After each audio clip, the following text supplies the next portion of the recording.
We've talked about what he brings to the lineup. What do you personally like about Tanner Jeannot's game?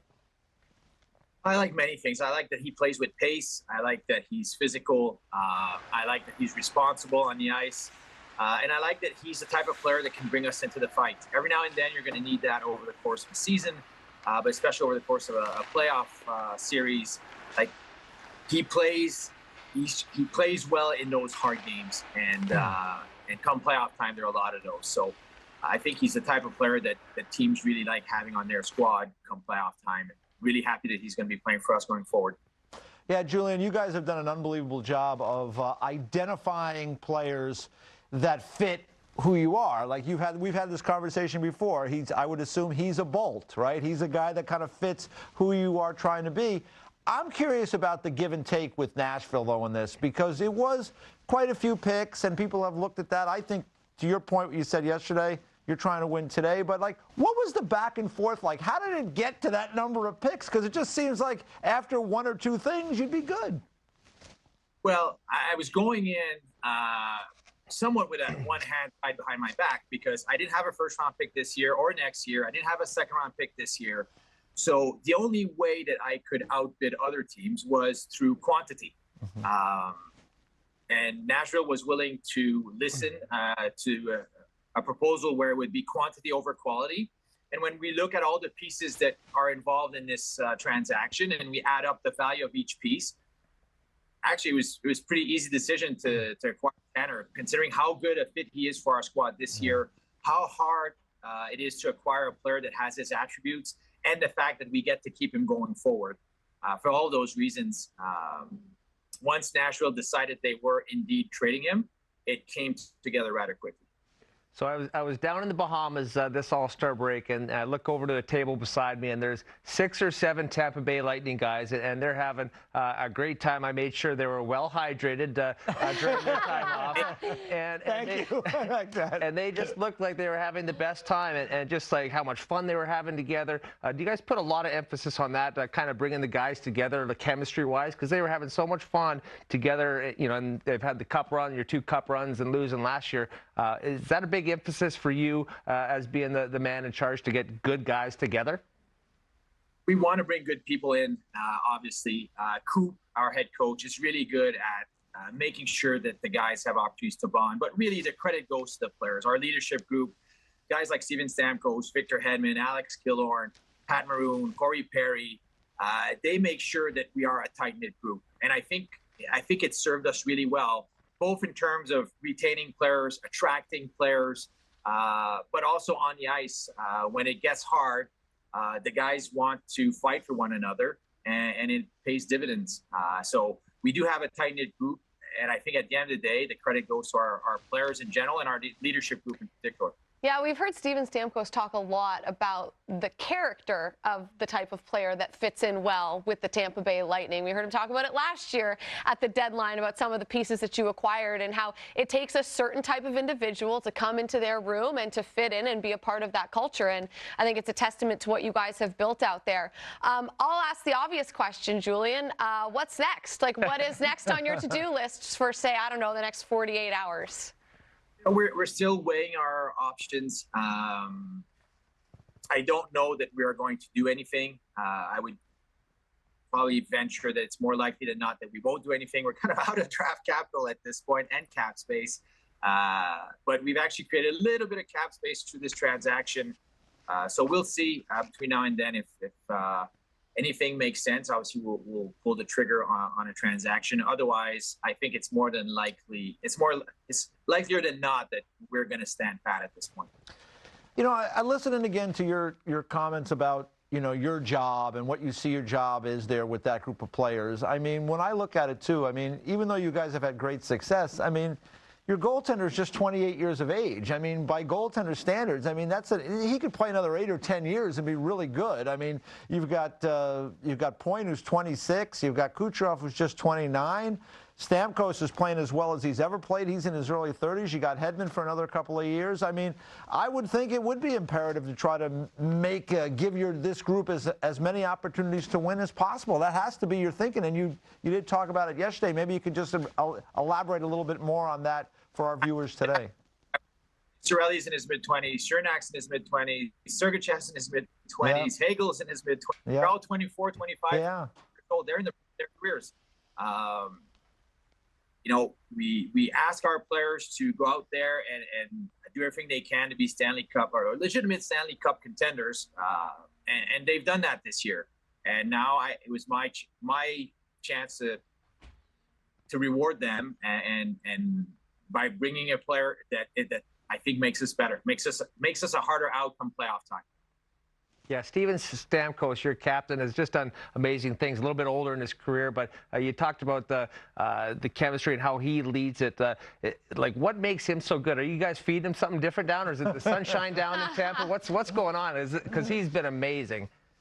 He is amazing. I think I don't know where he comes from. I'm going to assume it's his parents. Like, he's just a really good human being. Deep down, at the end of the day, Steven Stamkos is a good dude. And Victor Hedman is a good dude. And they set the tone, and they make sure that everyone is a good dude. And people that wouldn't fit in with them, they won't fit into our locker room.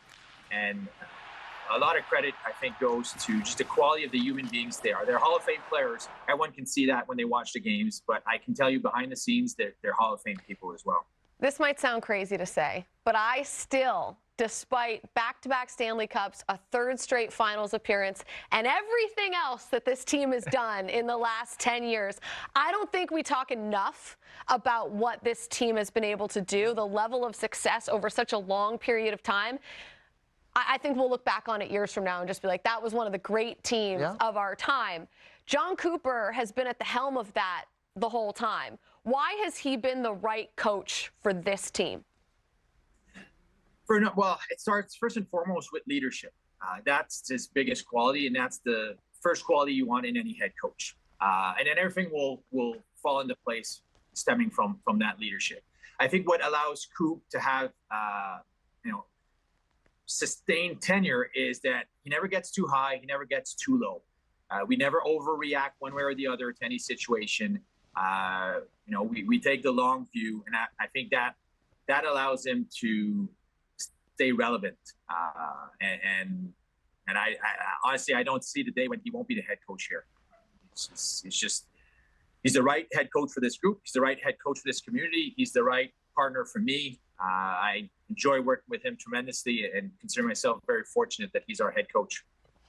Julian, we get to the trade deadline. There's been a lot of moves over the last couple of days. In the summer, there's always a lot of moves. You have teams that are good teams that are knocking on the door, and it takes time to get there. You've experienced that with Tampa. You guys were knocking on that door. You went to the final in 15. You had that great season where, unfortunately, things kind of conspired against you, and you ended up losing to the Blue Jackets. That was a hard loss. And then there's always that temptation to, like, maybe we've got to just change it all up. Maybe we've got to break it up.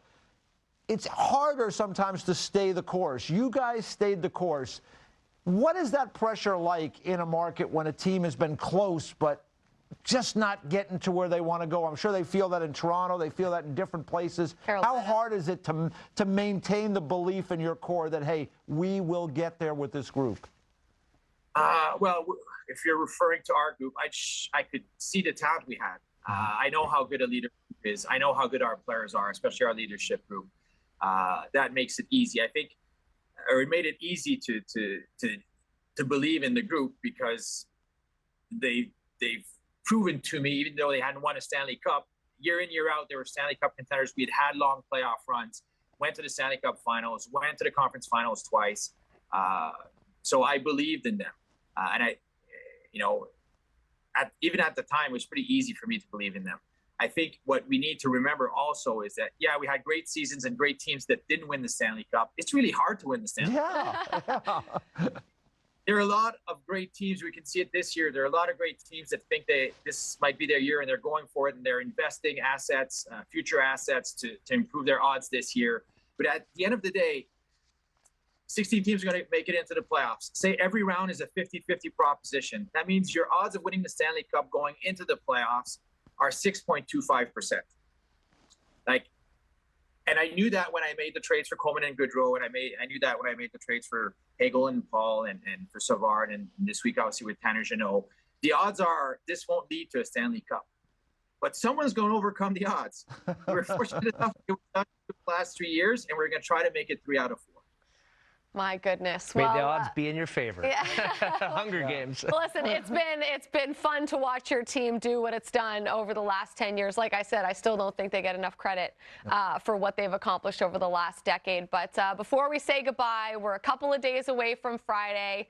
How will you spend the next few days? I mean, I know you've made your main deal here. Do you pay attention to us idiots on TV speculating about what could happen? Will you turn your phone off? Like, what will you do come Friday? Every now and then we turn the TV on for entertainment.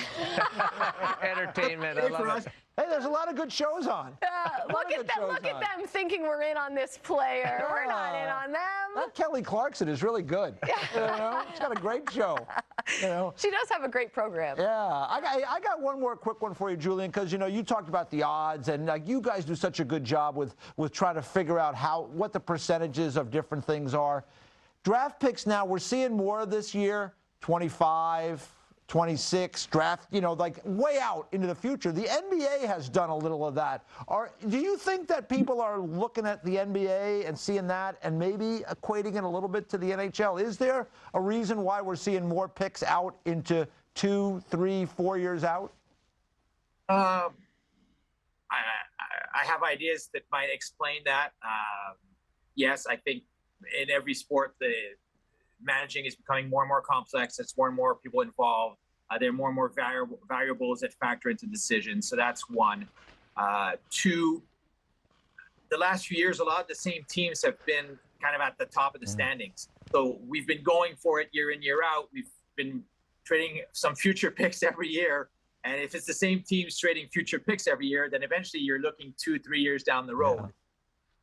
I think it's just a cycle that we're in right now. And if you look at the teams that have traded picks 2 and 3 years into down the road, they're teams that have been contenders the last few years, and I think that's the most likely explanation. All right, fair All right, enough. there Makes you go. sense to me. Julian, we appreciate the time. Thank you so much for hopping on.